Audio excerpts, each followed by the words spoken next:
už vidíme Pánika pri puku.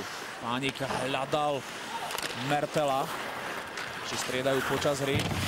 Mertel na Viedenského.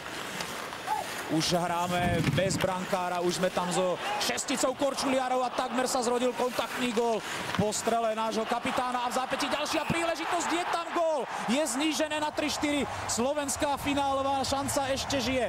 Počas hry 6 proti 4 sa zrodil 6. gól na turnaji Tomáša Tatára. A opäť zauradoval ten útok Dubnicko-Prievicko-Martinský Tatár, Viedenský Pánik. Stiahli sme v priebehu hry brankára a vidíme, že náš kapitán Mertel teraz ohrozil ešte bránku, ktorý bol nasadený ako 6. hráč. Juro Valach nastrelil pred bránku a Tatár dával v opačnej strany do brány. Aj keď so šťastím, ale gól platí a je to ten kontaktný gól, ktorý sme hovorili, že ešte na ňo dosť času a teraz by nás to malo v úvodzovkách nakopnúť k tomu záverečnému finišu. Streleckým lídrom